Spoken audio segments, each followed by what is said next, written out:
and your family. Great to have them. Praise God, praise God. Amen. Well, good morning, church. Good morning. Heavenly Father, we come to you in prayer today. We thank you for another time of fellowship. We thank you for the word that you've given us today, Lord Jesus. I ask you to anoint my lips to say what only you would have me say. And I ask you, Lord Jesus, to anoint the ears that hear this word, whether it be here in church, on Facebook, YouTube. Anoint their ears to hear it, to retain it, and also to bless them as much as it's blessed me. In fact, let this message bless them more than it has blessed me. In Jesus' name we pray, we thank you, and the church all said, Amen. Praise the Lord. Well, some of you were here quite a while back. I have already given this message once before. It was on Wednesday night. Pastor Ron had asked me to give a message. And if you've heard this message before, I believe, because there is more that has come to pass with this message. And I believe that it's going to be a blessing, and you'll be greatly surprised on the outcome of everything that I had preached on the phone that Wednesday. But I have to tell the story. I really do. When I came, Pastor Ron had asked me on a Wednesday night if I would preach on the following Wednesday. And at that present time, I was, I won't even say knee deep, I was eyeball deep in the message I was preparing, which was reaping your harvest. Now, it was like writer's block. And when Pastor Ron asked me if I wouldn't mind preaching that following Wednesday, what it felt like an eternity, probably maybe 1 or 2 seconds, I was screaming inside, oh my gosh, what am I going to do? I only got 6 days to come up with a message. And I couldn't think of anything. I was just blocked. But I felt God put his hands on my shoulders and said, no, it's okay. Tell me to do it. So I looked and I said, Pastor Ron, I said, I'll be honored. And thank you. And like I always do, I thank Pastor Ron and Pastor May for trusting me to come up here and share a word with you all.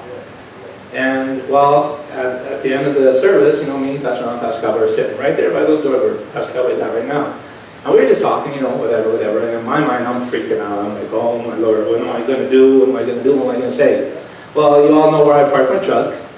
And so when we left from those doors to my truck, I'm asking God, help me out. I said, Lord, you told me to do this. This one's on you. I said, you got to give me a message. Well, I sat in my truck, and as soon as I sat in my truck, he told me, do it on Fragments. And I said, Fragments? I said, okay. I said, all right, Lord. I said, thank you. I said, because I was putting Fragments, this message I had interpreted into my own life. And I will share that later on with you guys. And I said, that's a very good message. So, of course, the title of my message today is Fragments. Now, when I was preparing for this, talking to God, I said, God, I really want this message to pop. I want people to really remember it. I want them to retain it. And I want them to remember everything that's going on and how it all works. And I remember Brother Raymond doing his props, his table, or his chair, the pulpit there. And I said, Lord, I'm going to do some props. And of course I did my first drawing, and I was like, I said, Lord, that's too easy. People are gonna know right away what it is. And so I said, help me out. I said, I need to really make this a little more difficult than that to have them figure it out. And he told me, make it colorful. So I made it colorful. So what I'm gonna do today, I'm not gonna embarrass anybody, I'm not gonna call anybody up, I promise you. But I'm gonna ask you to hold one of these, and throughout the service, when it comes time, I will come pick it up. If you don't know that, don't show it to anybody. If you want to look at it, that's fine. But definitely don't let anybody else see it. And when it comes time, I will come back to you and I will pick it up. Pastor Ron, I'm going to give you the most important one. You got to hide that one. Okay? Let's make this a little bit more of a walking deal here. Would you mind? Hold this one. Okay, baby, hold that. Don't bend it, don't tear it or nothing. Can you hold this for me? And pass for me. Way back here. Thank you. Now, when I was doing these, I had to laugh because, I was talking about it and I said, guys, I have been a dad way too long to little kids. Because when you put this all together and you'll see it, little kids would love this, because it's like a puzzle. And they would really enjoy it. Yeah. So, the other day I was watching, I'm probably going to butcher his name. His name is Steve Furtick. I'm sure you all heard of him. And he said a message, and it really hit hard. It was a good one.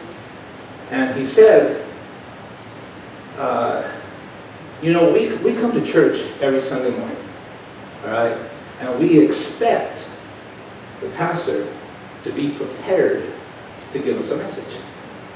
Okay, we expect it. But the question is, are we prepared to receive? Come on. Okay, because the quality of the soil determines more what the harvest is going to come out than the quality of the seed. So I'm going to ask you this morning, church, are we ready to receive? Okay, some of you guys are still sleeping. Are we ready to receive this morning? All right, that's better. All right. Okay. Now, again, give me a quick second to get prepared. Today, we're mostly going to be in the book of John. Okay, excuse me, I don't know if it's allergies or what's going on, but I tell you, this crazy hot weather and the dust, it's a bit much. But we're going to be in the book of John, and we're going to be in chapter 6, and we're going to be reading mostly from verses 1 through 13, and that's primarily where we're going to be. And today, what we're going to be talking about is a side of Jesus that nobody really talks about.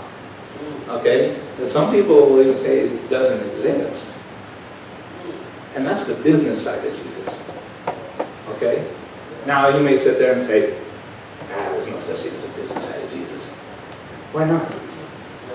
When he came to earth in the form of a man, he was a carpenter. He was a fisherman. I mean, come on, he taught Peter where to cast the net, catch the fish. In fact, he was so good that he told him what fish to catch to pay the taxes. Come on, right? Okay. He was a preacher. He was a teacher. He's our Savior. So why wouldn't he be a businessman? Amen? Now, you may be asking God for something, and He may already have given it to you. But you don't see it because it's not in all one lump sum form. Okay? It's in fragments. Now, this message today, I believe it's not only going to bless you spiritually, but it's also going to bless you on the business sense, on the business side. Now, the Lord has blessed me to share the word with you on finances. Okay? And so, of course, obviously, this message is going to continue with finances. So, when we start in the book of John, chapter 6, verse 1, and it says, "After these things, Jesus went over to the Sea of Galilee, which is in the Sea of Tiberias. And a great multitude followed him." Why did they follow him? Because they saw the miracles which they did on them that were diseased. So, what you preach, people must see. What you confess, you must possess. If you want the so-called following, or for the people to believe what you say to be true. Because talk is cheap. And God is a producer of things. Okay? Now, when Jesus went up to the mountain, and there he sat with his disciples, and the Passover, a feast of the Jews, was nigh. Now, in the next verse, Jesus sees something. Okay? And usually when you see something, you say something. Now, Jesus saw something or said something that was so great and so powerful that his words went red. And it says here that when Jesus lifted up his eyes and saw a great company come unto him, he said unto Philip, Whence shall we buy bread that these may eat? So, Jesus, he's a producer. He's a distributor. That's kind of like a father or mother mentality. They're going to take care of their kids first before they take care of themselves. Okay? And then in the next verse it says, And this he said to prove him, for he himself knew what he would do. Then Philip answered him and said, 200 pennyworth of bread is not sufficient for them, that every one of them may take a little. Now, Jesus never asked Philip how much it was going to cost to feed the multitude of people. But that's how a lot of people think. They're budget-minded. Okay? And, budgets cost you something. But visions, they bring you something. Okay? And, preachers know this. Okay? If the preacher comes up and he says, we're going to receive for our evening expense account, people are going to be looking going, oh, Lord, here we go again. People asking for money. But if you say, God, bless God, this is our vision of our ministry, of our church, people pay attention. Well, why is that? Because they want to be a part of a vision. They want to be blessed as well. Okay? Now, we got to understand, things do cost. Okay? We live in an economical world. And the Bible says, don't build a tower unless you know the cost. And that's in Luke 14:28. Okay? But we have become so budget-minded that we lose our vision. Okay? And sometimes we try to produce our budget instead of our vision. And when we try to produce it ourselves, if we get it at all, we'll barely get it. But if we let God take care of it, we will always have more than enough. Okay? Now, where was I at? Okay, now the next verse in verse 8, it says, One of his disciples, Andrew, Simon Peter's brother, saith unto him, There is a lad here which hath 5 barley loaves and 2 small fishes. Now, that's the beginning. The beginning of that verse is a great show of faith. Okay? But then he blows it with the next sentence. And he says, But what are they among so many? Okay?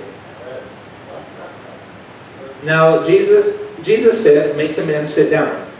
Now, there was much grass in the place. Now, I want you to remember that set right there. Much grass in the place. Because what people tend to do is they don't pay attention to the small little details in life. And it's those little details that end up creating such a bigger blessing, or miracles. Okay? It says, So now the men sat down in number about 5,000. And there's other books in the Bible that says that he broke them down into multiples of 50. Okay, and then Jesus took the loaves, and when he had given thanks, he distributed to the disciples, and the disciples to them that were set down. And likewise of the fishes, as much as they would. Now, Jesus received the loaves from the child, and he gave thanks. But he didn't eat. Okay? And I'm sure he was hungry. But he gave it to the disciples, and the disciples gave it to the multitude of people. Now, here is something that most people don't catch. And that they think that God wouldn't be interested in this. But it is so interesting, yet the words go red again. Alright, and that's in verse 12. It says, And when they were filled, he said unto his disciples, Gather up the fragments that remain, that nothing be lost. Okay, and you notice, this came from Jesus' mouth, not anybody else's. Okay, so now if we go back to verse 5, what did it mean to him when he saw the multitude of people? That it was an unrealized possibility. Now it wasn't unrealized to Jesus, because in the next verse, verse 6, it says he already knew what he was going to do himself, but he wanted to see if Philip would get it. Okay? Now, I could just see Philip when Jesus told him to feed the multitude of people. He's thinking, again, budget-minded, saying, oh boy, that last night's offering we just received, it's going to be gone. And he's probably saying, Lord, why do we have to feed all these people? Half these people I probably don't even like. But again, that's what happens with people when they're budget-minded. So my question to you is, are your eyes anointed enough to see an unrealized possibility that this is a chance to do something? Now, to make an unrealized possibility come to pass, you must have organization. Okay? And so that tells me that Jesus sees an unrealized possibility, but to make them come realize, you must have organization. He made the men sit down. Okay? You've got to have a plan. You must have a plan in order for this idea to work. All right? God doesn't just give to the needs, but He also gives things, something that has it with a plan.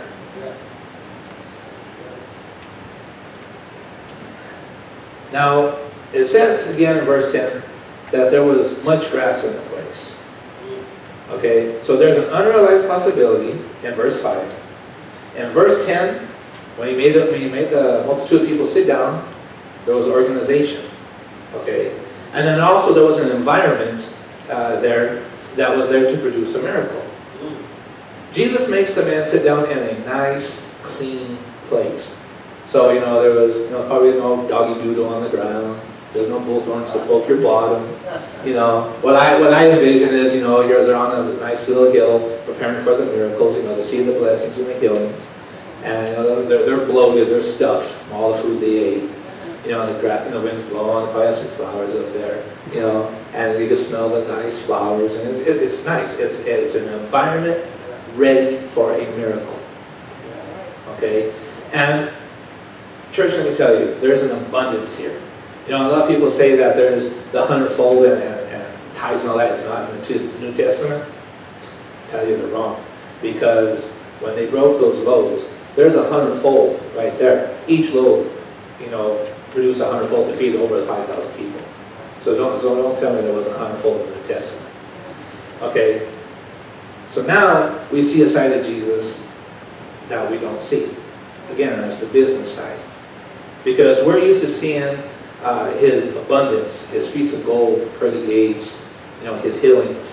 We don't really pay much attention to this business side. And we get very lax in seeing this other side of God. And He says, gather up the fragments, that nothing be lost or wasted. Okay? Now, I want to show you something real quick. We're going to go into the book of Romans. If everybody would turn there with me real quick, please. We are going to be in chapter 12, and we're going to start off in verse 10 and read 10 and 11. And say amen or got it when you're there, everybody. Okay, we all good? All right. It says in verse 10, it says, be kindly affectioned one to another with brotherly love, in honor preferring one another. Not slothful in business, fervent in spirit, serving the Lord. Okay? We understand a lot of this message, but a lot of people don't understand business. Okay? People become very lazy in their business side. So my advice to you guys, if you ever get a chance, if you do not understand business, and if you get a chance, go to the college here, take a business course. Okay? I went to college and I got my degree in business, and I've started up with those small businesses here and there, and what I've learned, it actually helped me a lot. It really did. Okay?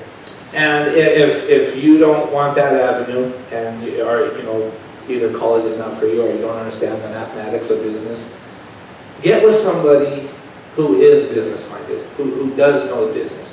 Don't be intimidated by it. Okay? Thank God for the blessings and the miracles that they bring to your life.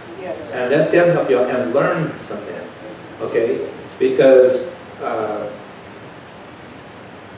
the wealth of the sinner is laid up for the just. Okay? Well, what are you going to do with the wealth of the sinner if you don't understand business? Okay? If you don't understand what to do with your money, what are you going to do with it? Okay? Now,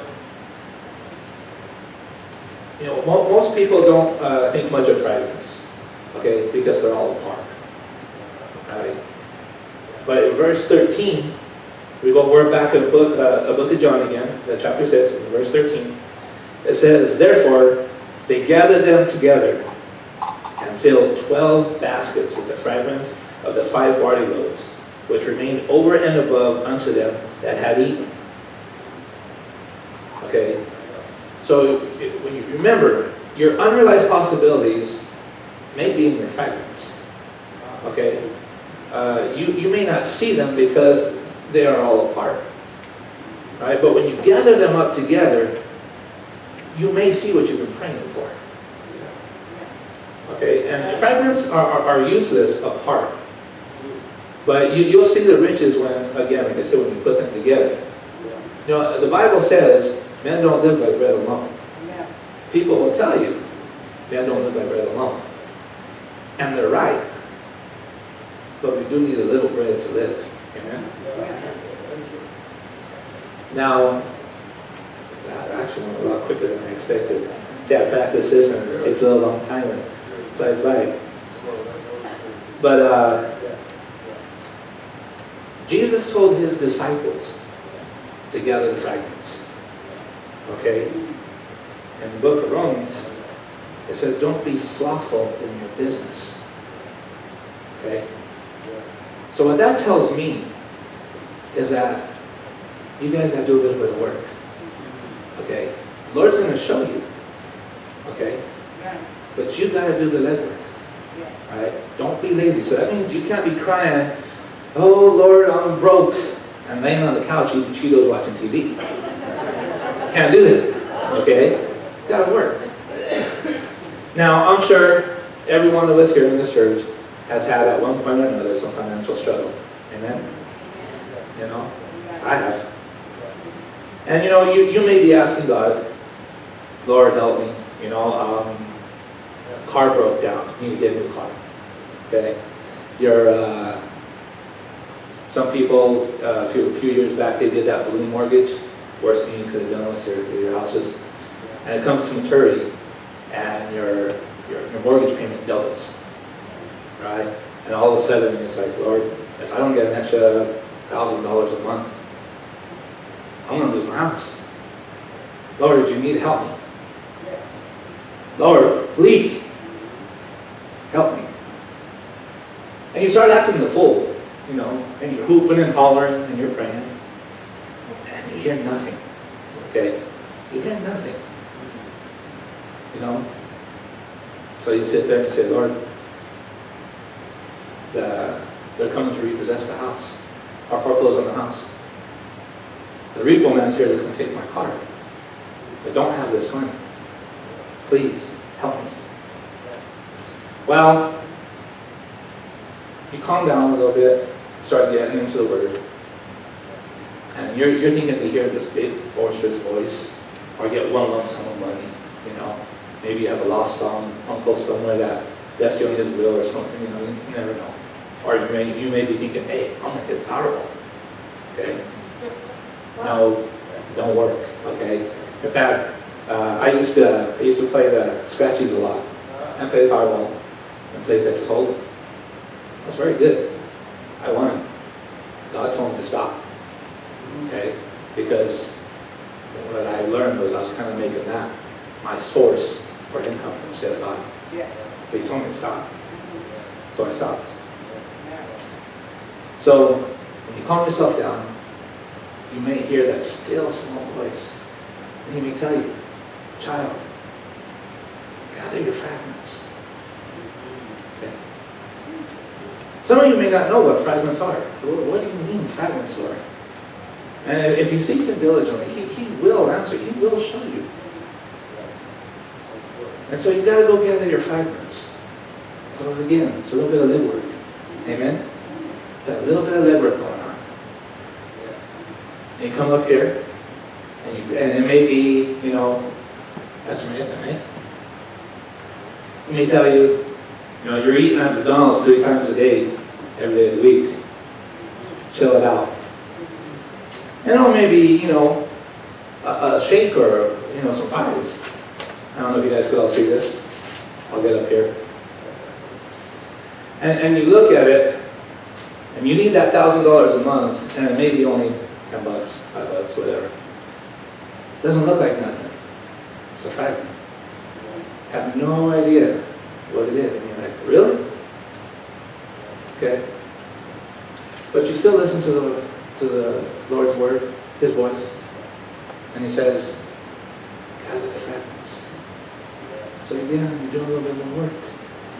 You go around, and He may tell you, maybe to adjust your insurance price. Adjust your insurance or something, Come back. And again, you sit there, and you look at it. And again, you don't see anything. Okay? It doesn't make any sense. Okay? It's fragments. It's a little bit of nothing. Okay? But you're being obedient now, okay? Because you're hearing God's voice. Alright? And you're putting them in your basket. Right? And you still go to work. And you go gather more fragments. Okay? Some of them may be really good. And you might start getting a little more what you're praying for. Okay? Still, again, doesn't look like anything. Okay? I got 3 words, maybe the 3. Help me out, people. I don't remember where I took them all. I know I got all of them here. So you're still working. Again, doesn't look like anything. But you're being diligent. You're being obedient. You're believing what God's telling you to do. Yeah. Then there's the one. And it always seems to work this way. God tells you, walk by faith, not by sight. So you have no idea what's going on. Walk by faith, not by sight. Church, try not to get too emotional here. I've been coming to this church for about 10 months. Okay, give me a second to sort this out right. I've been coming here for about 10 months, and it's really been a blessing. Each and every one of you have touched my heart one way or another, and I thank you for it. And if yes, thank you, thank God for everything He's done. And of course, sometimes I may have brought a little craziness into the church with me, but if I did, good blame Pastor Cowboy here, because he's the one who invited me to come to church. But Sister Trina comes up here, and I was really wishing she was here today, but that's okay. Sister Trina comes up here every Sunday morning, and she reads the morning bulletin, and she reads the calendar. And she always starts off by saying, good morning, church.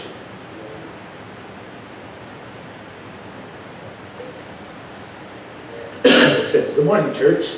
It looks like we are all family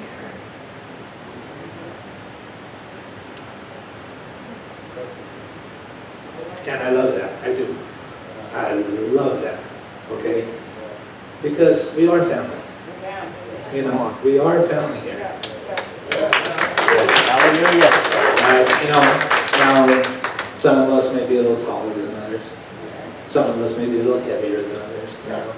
Some a little balder than others. And of course, in every family, we have to have a couple of crazy ones, right? Gotta have a couple of crazy ones.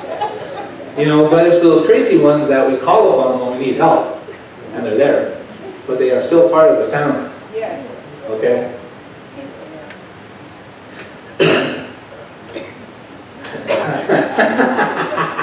I didn't say that.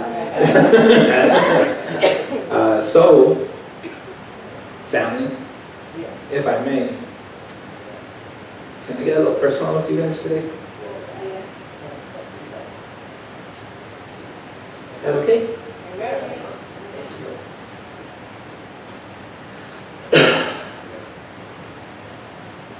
Help me, Lord, help me, Lord. This was me. Okay? Now,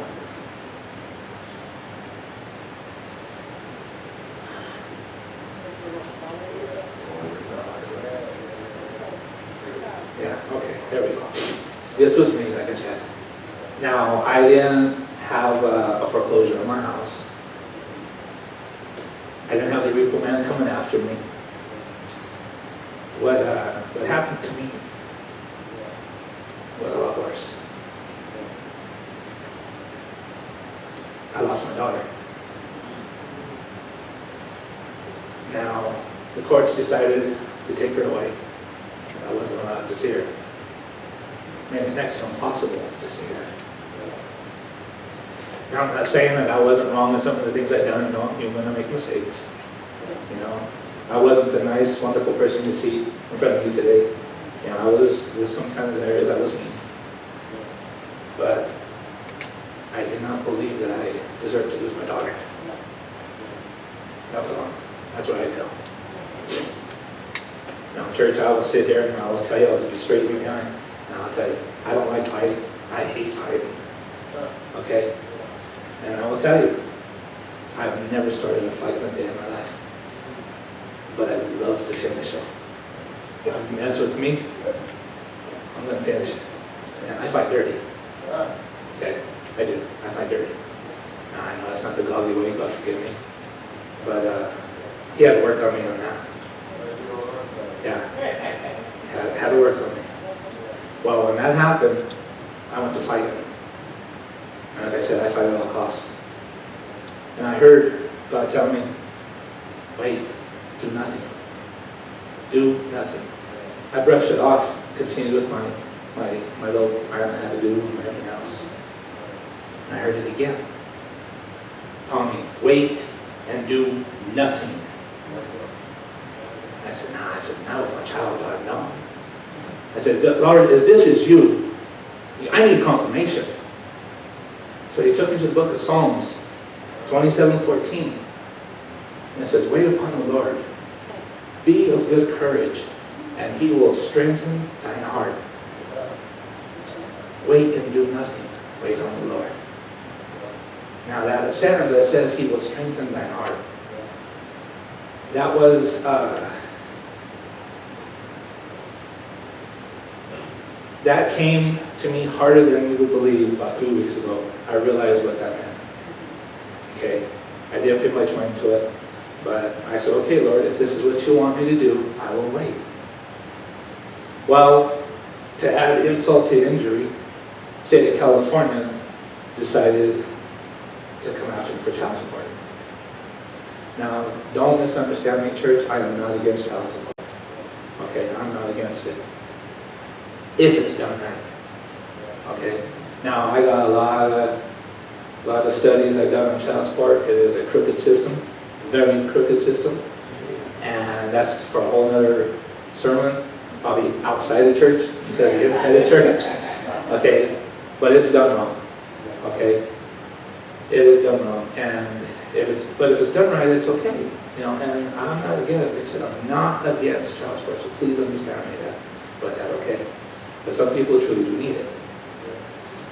Anyway, the state of California wanted to come after me for $1,043 a month. A lot of money. Okay? And when I got served the first time to get this child support taken from me, I was mad. I grabbed those papers, I went into my RV and I said, look, Lord, do you see what happens when I wait and do nothing?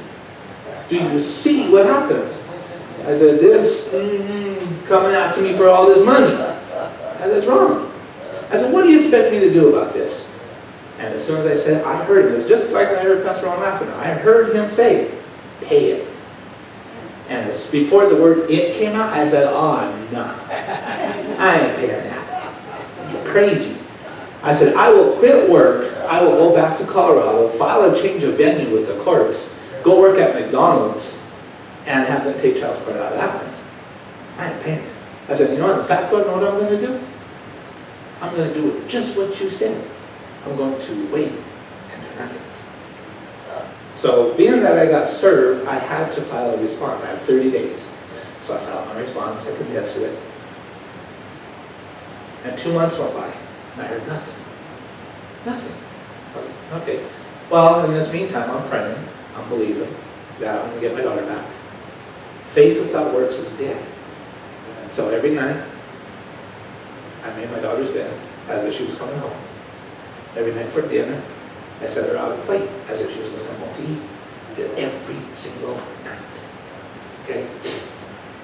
Well, after 2 months, I got served again with more paperwork, and I'm like, here we go. This is going to be step 2 of this process. Okay? It wasn't.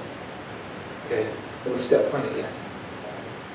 Now, I'm even more mad. Because now I know California is trying to rip me off, because they know, because I read in my phone calls, that they know we're from Colorado. Why are you involved? Why is your nose in my business, California? I don't understand that. Get out of here. You know, but it was the same paperwork, so I'll call step 1. But it was a different case number and a different technician. So now I make a phone call to Colorado. And I say, okay, look, what would it cost me? What would the state of Colorado charge me if I was to pay child support in Colorado? And I said, these are the numbers I have. Okay, just what California gave me, number for number, everything exact. First thing I was told is that's incomplete data. We can't base your child support on information you're giving us. I said, well, California is. They said, well, they can't do that. I said, no, don't. I said, can you just give me a rough idea? And with the numbers I gave them, they said you would pay between $340 to $380. So I said, wow, big difference, big discrepancy, 1,043 to 340. All right, now I know California's ripping me off. Okay, I'm mad. Now listen to God, nothing, I'm mad. Okay, 2 more months goes by, I get served again. Step 1 again. Okay, this happens to me 4 times, church. And I'm thinking in my head, okay, it's a conspiracy. Because they're hoping I will slip and not fill out the paperwork. And they're going to say, ha, got him. And then start docking my check. Well, I fill it out every single time. Church, I'll tell you I was wrong. California wasn't trying to rip me off. I'm going to show you how good God is. Okay? God gave me an opportunity 4 times to be obedient. Okay? And I blew it. Okay? I truly believe to this very day, if I was obedient the first time, I wouldn't have gone almost 10 months without my daughter. Okay? I miss birthday, I miss Christmas, I miss her school year, I miss her sports, I miss everything. I didn't understand why God wasn't answering me. After that 4th time I got served, I broke. I said, God, Julian, I can't do it. Okay? I said, I can't do it. I said, if you want me to pay that, I'll pay it. Please, just give me my daughter back. 2 or 3 days later, I don't get served. I get a letter in the mail from Kern County saying I gotta go to court. Okay. I have court April 30th for child support. And I hear God telling me, what are you going to do now? Because see, I've known the system long enough that if you're not served, the courts have no proof that you've been served, that you have any idea what's going on. So if you don't show up, they're going to postpone it and they're going to get you served and then reset your date. That's how it usually works. And I told God, I said, I'm going to go. I said, God, I promised you I would go. I will not be disobedient. So, of course, I got back into my fighting mode. I got my paperwork ready. I said, I'm going to battle these crooked people. Yeah, and I went. And I heard God tell me, don't fight. Do not fight. And I said, but Lord, look, you know there's a discrepancy here. California wants 1,043, Colorado said 340. Huge discrepancy. Do not fight. I said, okay, Lord. I said, but I have obligations. I said, I pay tithes. I try to throw that in there, Don't work. I said, if I have all this money taken out, I can't pay tithes, Then of course, that doesn't work. I've taught them that. That's your first thing you pay. Come on, church. Okay. So I said, okay, Lord, if that's what you want me to do, you want me to pay, you gotta help me out. So I started praying, believing. Of course, I started saying, Lord, I got 2 months before my court date. I need 1,043 to help me out. I was acting the fool again, screaming, hollering. I thought I was going to get an uncle, give me some money. I really did. I looked to men, which was my job, for a wage increase. I was not looking to God. Okay? I wasn't. I finally started reading the Word, listening to a lot of sermons on YouTube. Now, I don't know if you guys play Bible bingo or not. Do you know what that is? Where you close your eyes, open the Bible, say, Lord, give me a word, read it. Okay, there we go. Well, I do the same thing with my video sermons. Whatever YouTube comes up with is what I listen to. I believe that's going to be my word for the day. So I was doing that, and I was learning things. I said, okay, Lord, please help me here. I humbled myself. I had to forgive, move on. And then I did hear him say, Tommy, gather your fragments. Now, I did believe, I was pretty diligent with my money. And I said, Lord, fragments, really? I thought I'm pretty diligent with my money. I ain't got no fragments. Silence. It's okay, Lord. Show me, where am I wrong? He tells me,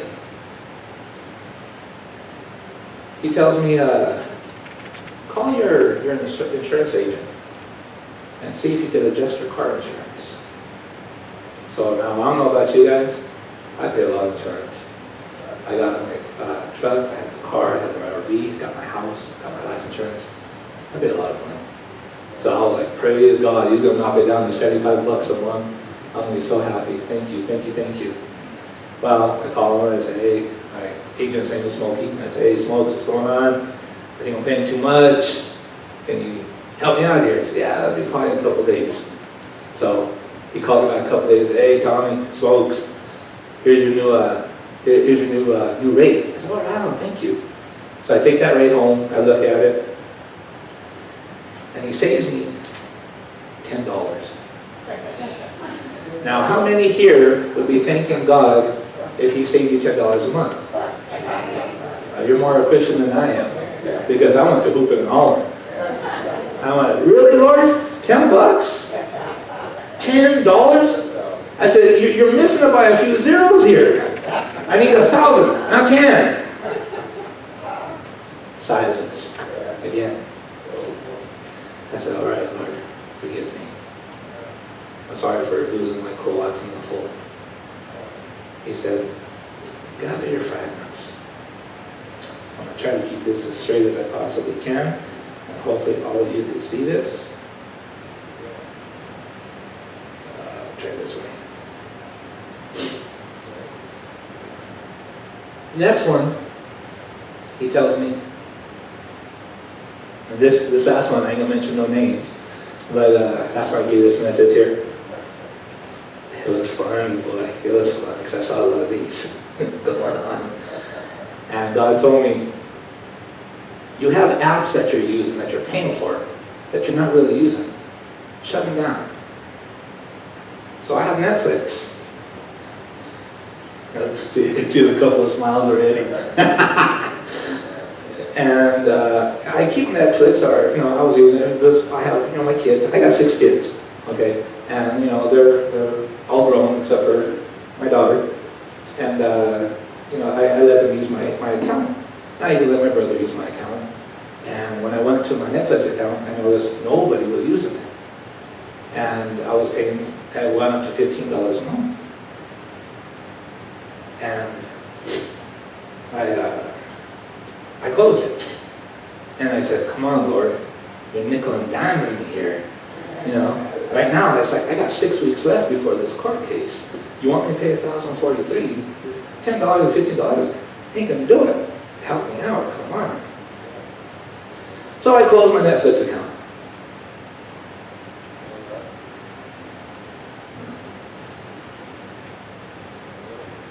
Sorry to show you my backside, everybody, but gotta help this out here.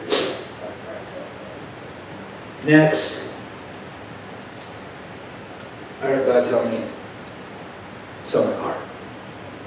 Now, I don't know if you guys remember when I first started here, I had a little black Nissan. I sold that car, and I also was able to adjust the insurance again. And I was getting somewhere. I was like, relief. No more stress. Thank you, God. Thank you, thank you, thank you.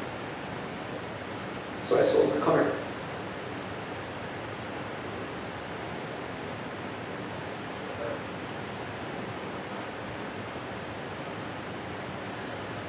Next one,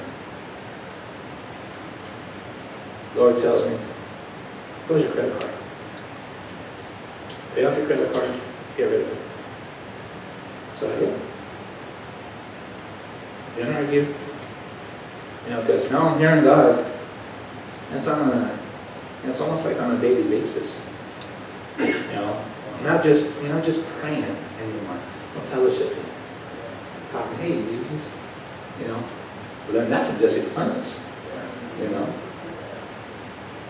I don't want to just pray. I want him to be my friend. Okay. The next one, now I already showed you how God showed His grace by giving me 4 chances to obey Him. Now I'm going to show you how the old enemy works. At the point in time, I was mad. Ticked me off, boy. But now I look back, it was quite funny. The next one, God tells me, and this time it wasn't a suggestion, it was a command. And He told me, change your cell phone plan. Now, church, I said, since I've been here, I have always talked about the suddenlies. Okay? In order to receive the suddenlies, you have to obey suddenly. And I almost missed it on this one. Okay? Now, when I heard the Lord tell me to change my cell phone plan, I was up in the mountains at work. Brother Cowboy could attest to this, that there's no cell phone service up there. If you're lucky, you'll find a spot over here, and in about 20 minutes, craziest thing, it moves. It closes there, and you have to go looking for it somewhere else. Well, I have no cell phone service, and I said, Lord, I said, as soon as I get off this mountain, I'm not going to go to the gym, I'm not going to even eat, I'm going to go straight to Verizon, and I'm going to change my cell phone plan. And I remember Pastor Cowboy talking to me the other Sunday, attaboy, feeling good about yourself. Yeah, I'm doing it suddenly. So of course, after work, as promised, I went to Verizon. And I went to go change my cell phone plan. And let me tell you, the devil himself was in that store. Okay? I saw him and I said, Satan, you're a liar, get behind me. You're not going to stop me. I go to the counter and there's this young gentleman there, sitting there. Normally when you go to Verizon, they'll come up to you with their little tablet thingy and they'll say, welcome to Verizon, do you have your number? Give them your number, they punch up your account and they say, okay, what can we help you with? This kid didn't even do that, he just sat down, playing with his fingernails. Doing whatever he's doing with his fingernails. I go up to the counter and he said, can I help you? And I said, yeah, I want to change my cell phone plan. I want to go to a pay-as-you-go because I heard AT&T has a plan where it's for $45 a month, I believe it was. You get unlimited talk, text, and internet. Well, I don't like AT&T. With my job, with me traveling, Verizon works really good. That's how I say Verizon. Kid doesn't open up his computer, he doesn't ask for my number, he doesn't even look at me and he says, we don't offer that here. I said, really? Starts playing with his fingernails again. I didn't get mad. Not yet, anyway. I kept cool. So I looked at him and I told him, I said, well, AT&T has this plan. He gets up now, he's mad at me. He said, we're not AT&T. I looked at him and I said, buddy, from my understanding, Verizon just bought out AT&T. So if AT&T has this plan, pretty sure Verizon's got this plan. He says, we don't have it. I said, well, are you at least going to look? He says, no. He says, because I know we don't have it. I said, okay. He goes, in fact, my advice to you, sir, is close your account with us and go somewhere else and take your business elsewhere. That's what he told me. Now I'm mad. Okay? And now I said, you know, devil, you're a liar. And I walked out. And now I get a little flinchy. And I said, you know what I'm going to do? He said, I should give this guy a fivefold ministry. I said, I'm going to call Verizon themselves. And I'm going to file a complaint against that kid. I'm going to get that kid in trouble. And then I'm still going to change my plan. Devil, you ain't going to win. So I go home. I go home and I call it Verizon. 1-800 number. Now, I don't know if you guys ever called your cell phone provider directly, but if you did, you all know it's automated. Okay, it's all automated. And I tell you, the devil was there too, because that automated computer lady was rude and had an attitude. Okay, she had an attitude. Boy, that just. Well, it gets on there. Welcome to Verizon. For English, press 1. Para español, y número 9. I didn't think I could do that, huh? So, of course, I hit 1. I don't know Spanish that well. And I said, you know, if you want this, press that button, press this, that button, you know, go on and go on. I'm looking for customer service. Okay? This is what I'm looking for. All right? Still pushing, and I'm waiting here. Computer lady decides to get on and starts telling me, well, tell us what you would like to do. After the beep, tell us what you like. For example, add a new line. Beep. Talk to customer service. She gets back on. Did you say add a new phone? I said, no. I said, customer service. We're sorry. Let's try this again. Please tell me what you would like to do after the beep. For example, okay, get a new phone. Beep. Customer service. Did you say add a line? Now I'm arguing with the computer lady. No, you freaking thing. I want customer service. And I'm pushing the 0 button like crazy. I'm arguing with a computer. Tell me how stupid that is. Okay? Now I'm mad. Well, after about 15, 20 minutes goes by, computer lady gets back on there and she tells me, we are sorry you're having so much trouble. Let me get you to customer service to further assist you.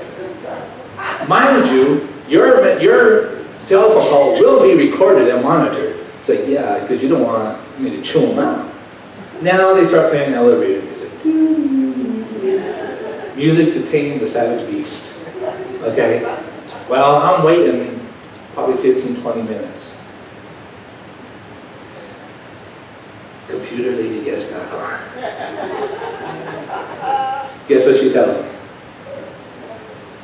We're sorry, you have reached us outside normal business hours. If this is not an emergency, hang up and please call back tomorrow at this time from this time. I didn't get mad. Actually, I dropped to my knees. And I asked God to forgive me. Because I didn't obey suddenly. What I should have done, church, was the minute He told me up in that mountain to change my cell phone plan, I should have found a spot, turned off my truck, and called in. And I didn't do it. So when I was on my knees, I asked God to forgive me.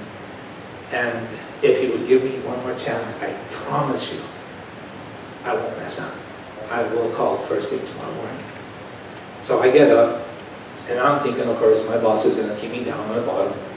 And I'm like, cool, I'll just, when the time comes, I'll make the call. Sends me back on top of the mountain. No service. And I said, devil, you ain't going to do it this time. I waited till 10 minutes after the hour to make sure everybody was at their desk, whatever you want to call it, give them a little time. And in about 10 minutes, I got customer service and I checked my cell phone that quick. So I thank God. Thank God for giving me that second chance. praising Him, loving Him, enjoying everything. Okay. Now can everybody see this? Everybody see this? At this point in time, okay, about 6 weeks had transpired.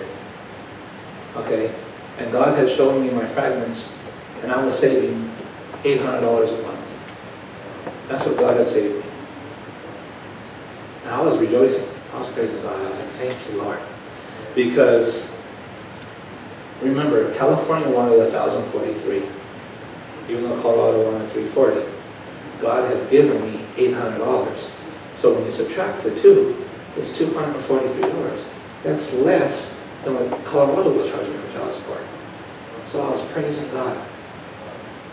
I was thanking Lord, thank you. Now I don't have to give up anything. You know, all the obligations I had, helping other people out, still do, pay my tithes, you know, everything. $800 I got. Now through this whole process, I still have not seen or heard from my daughter or her mother. Nothing. Didn't know they were in California. Didn't even know if they were alive. Had nothing. No, nothing. But I was still grateful. But right here I felt something was missing. Walk by faith, not by sight. Okay. Walk by faith and not by sight.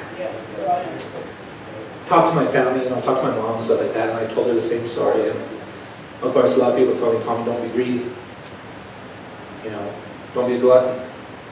Be grateful for what you got. And I started praying, and I said, God, I thank you for what you've given me and for what you've shown me. But I know there's something missing. There's something missing. Walk by faith, not by sight. I said, Lord, if I'm wrong, forgive me. But I know. I started looking in the financial realm. What else can I do? Where's my fragments? Where's my fragments? Where are my fragments? I got 2 weeks left before my court date. I got 2 weeks left. Well, in the time I do my Bible bingo with the videos, I come across a video, T.D. Jakes. And Pastor, I tell you, this man was talking to me directly, because that sermon, everything he said was me. And he teaches me a prayer. And he tells me, pray to God and ask Him for wisdom. Ask Him for stature. Ask Him for favor. When I was praying this, my mind was solely on this court date. Okay, because I wanted my daughter. I didn't care. I wanted my daughter. But I didn't realize when I was saying that prayer, it was affecting my whole entire life. Here at church, God was blessing me here. At work, God was blessing me at work. With my friends and my family. Everything. I was being blessed. But I was focused on this court case. Now, April 30th comes. And I will never forget that day. Because that's the day that completely changed my life. Now, I don't know if any of you have this in your family, and I'm sorry if you do, but I can't stand judges. I do not like judges. Sorry if you've got a family member who's a judge. Don't like them. I've dealt with them way too much in my life. Okay? So here, I'm thanking God for this. Court date comes. This is still empty. I don't hear God talking to me anymore. But I know He's with me now. Okay? Because He will never leave you or forsake you. Okay? But, I felt, He's sitting back and He's smiling at me saying, good work, my son. But I was still scared, still nervous, because I didn't know. Sometimes walking by faith is a lot harder, easier said than done. It really is. Let's be real here, church. It is hard. So, court day comes. I go to the court, and I really don't want to deal with this judge. I really don't, boy. I just, sitting there, praying. I finally see my daughter's mother. She comes to the courtroom. Oh, boy. We go into the courtroom, there's a bunch of us there, and the bailiff gets up and says, we gotta watch a video. I don't care about no stupid video.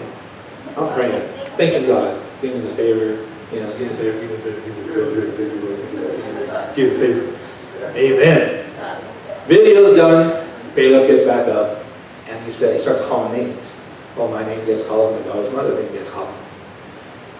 And he says, you're not seeing the judge today, go upstairs to this other room, go take care of your business there. Now I don't have any. Praise God, thank you Jesus. One down, one to go. Okay, I do not have to deal with the judge. Okay, I was happy. I was real happy. Well, now we go, and I'm in front of an attorney for child support. And old devil reared his head again, boy, let me tell you. I go to this man, and I told him, I said, sir, I'm not here to contest the child support. I just want to see my daughter. He starts yelling at me. We are not here for visitation. You want visitation, we're going to close this account, and you're going to go downstairs, fill out the paperwork, and start this process all over again. I said, no, I don't want to deal with the courts. I said, I just want to see my daughter. And he says, I told you we're not here for that. I said, I'm not here to contest the child support. I just want to see my daughter. And he gets mad and gets up. He said, I already told you. And I said, sir, he says, now give me the paperwork I needed. And so I should give him the paperwork that he's asking for. And I said, I don't understand something. I said, we're all from Colorado. Why is California involved? And he looks at me and he says, you're from Colorado? I said, yeah, we all are. He says, well, if you're from Colorado, he goes, we have no legal right to be doing this. He said, I'm going to close this case. And I said, don't do that. I said, if you do that, I'm not going to be able to see my daughter. So he makes me sign this paper saying that I understand that California is now in charge of this case. I don't care, whatever. I want to see my daughter. We are not here for that, he tells me. Yeah. Try my patience, boy. So I still continue to talk to this man, and I tell him, I said, sir, Colorado was going to charge me $340. You're charging me $1,043. There's a big discrepancy. Now again, I'm not here to contest it, but be fair. All I'm asking is to be fair. I want to see my daughter. I want to have a chance to talk to my daughter's mother and get to see my daughter. He says, if you want to talk to her, that's between you two. I said, good, that's all I needed to hear. But then I saw, I can tell you, Pastor, I saw the Holy Ghost after this man because he changed. And he became very nice. And he became very helpful. God answered favor of man. He answered favor of man. And this man comes up to me and he says, what deductions do you have? And he named like 20 of them. I haven't got 2. That's all I got. He says, well, let's see what we can do for you. Punches it in. Comes out with this new number. Calls my daughter's mother over. And he looks at us and he gets real firm again. He says, now look, this is the new number. It's up to you guys to decide if you want to higher, lower, or keep it the same. But you're going to figure it out now. Because if you don't, I'm sending you back to the judge, and the judge is going to tell you what to do. We both look at each other and we're like, we don't deal with the judge. So I get a little fleshy again, and I start talking, and I'm like, California said this, Colorado said that. I lowball it. How about this? And when your kids do something wrong, you look at them, or they're getting ready to do something wrong, you're like, hey, I felt God telling me, Tommy, don't argue. It's okay, sorry, But, gotta try, right? Well, of course, I get the roll of the eyes from my daughter's mother, and she tells me, no. I said, okay. I said, what do you think? Now, I've known this woman for 9 years. And mind you, again, I have not seen her, talked to her, nothing for almost 10 months. We don't know what's going on in each other's lives. Okay? We don't know. And 9 years I've known her, she said to me that day, the sweetest thing I've ever heard her say. Now, don't get me wrong, she's always known who God was. But when we first met, she wasn't on fire for God. I was. Okay, so we were like this. And during our relationship, it flipped. She was on fire for God, and I kind of lost track. Okay? Well, that day she tells me, and of course, we found out later on we were both praying for each other. And even though I was mad at her and everything else, I always prayed every night for her and my daughter, and I always asked God, soften her heart. And her and my daughter were praying for me to fix Daddy's heart. Psalms 27:14. And He will strengthen thine heart. He worked on our hearts. He really did. He worked on our hearts. But she tells me, she says, Tommy, I've been praying. And I was like, thank you, Jesus. Thank you. And she says, God told me not to be greedy. And He told me exactly what amount to ask for child support. And I said, okay. And so she asked for it, and I said, that's what you want? She said, yeah. I looked at her, you sure that's what you want? She said, yeah. I looked at that attorney and said, fill it out, let's go, can't mean you talk. The attorney and my daughter's mother was, they thought I was going to fight. I told the attorney, started, well, what's going on, I said, that's the amount we want, fill out the papers, can't mean you talk, please. Of course, the daughter's mother said, yeah, sure. Now, you all know the rest of the story with my daughter. Come here, baby. Come here.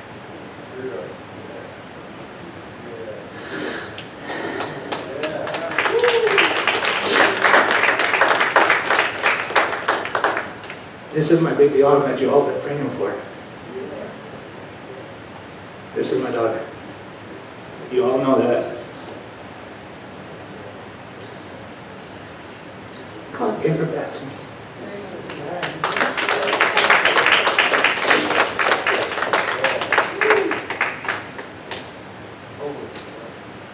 Walk by faith, not by sight. Now, God saved me $800 a month. The amount God told my daughter's mother to ask for was $800 a month.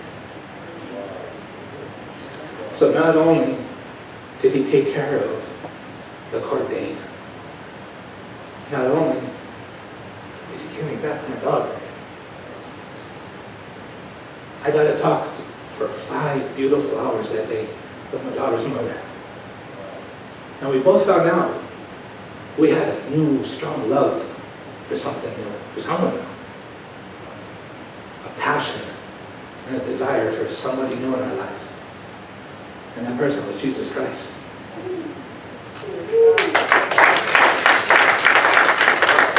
Well, as time went on, we kept talking. I got to see my daughter every day, talk to her every day, hang out with her, everything. My daughter's mother became my best friend. And then my daughter's mother became my wife.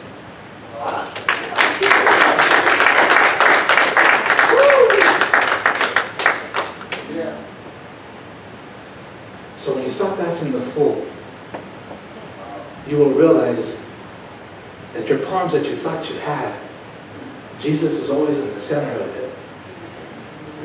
He's never left you nor forsook you. So waste not, you'll want not. Your riches may be in your fragments.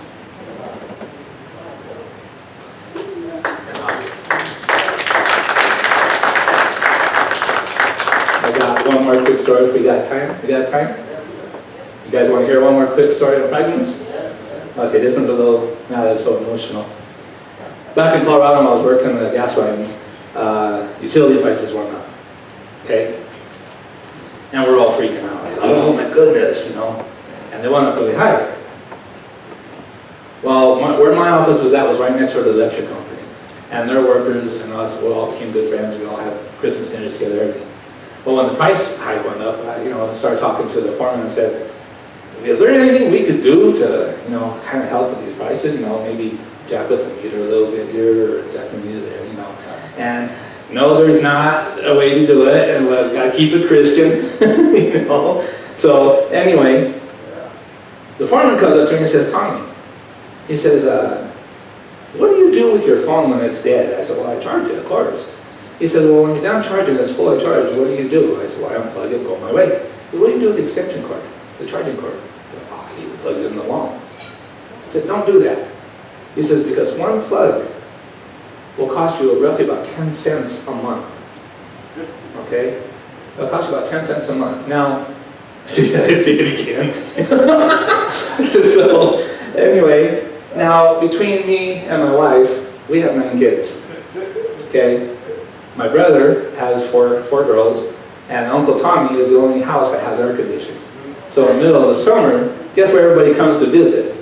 Uncle Tommy. Comes with Dad, comes with Mom and Dad and Uncle Tommy. That's where they come to. And with all these kids there, my house looks like an inverted octopus with all these tentacles coming out. Okay, well, that adds up. Now, I'm sharing this with you real quick. Again, not to be poverty-minded, because poverty is a Satan, okay? It's a curse. This is just good business sense. And if God is storing up the wealth of the sinner for the just, why do we want to give it back to the sinner? Right? So that's why I'm trying to share this with you real quick. So, of course, it comes out to 10 cents, a month per line. That goes with extension cords in the garage, TVs or whatever else you have, a toaster or a coffee pot that you don't. And the reason why, the minute you plug it into that outlet, it draws current. And it's constant, even though your charger is not plugged into your phone, it's still drawing current. And it sucks that current out. Okay? Well, you add that up for a while. It costs. For example, there was this pastor, he had a business. He had a big company, he had about 150, 200 employees. And he heard God tell him, to show something here. He said, when your employees leave the office, tell them to shut the lights. Even if it's 30 seconds, just shut the lights. And of course, he types out a memo and he says, this is the boss. Every time you leave your office, shut the lights off. When you come back in, turn them back on. Well, the hardest employee he had that was to follow that direction, guess who it was? His wife. It was his wife. And he told her, honey, please, I'm under the direction of the Lord. Help me out here. So she finally was a little reluctant, but she did it. At the end of the month, church, that guy's business, just on electricity, saved $5,000 a month. Okay? 5,000 times 12, that's $60,000. That is another position that pastor could open up for another person who needs a job. Okay? So don't throw away your fragments. They are a lot more than, they're worth a lot more than what you think. Now I thank you for listening to me today. God bless you. I hope this message blesses you as much as it has me, in fact even more. Take care. Pastor Ron.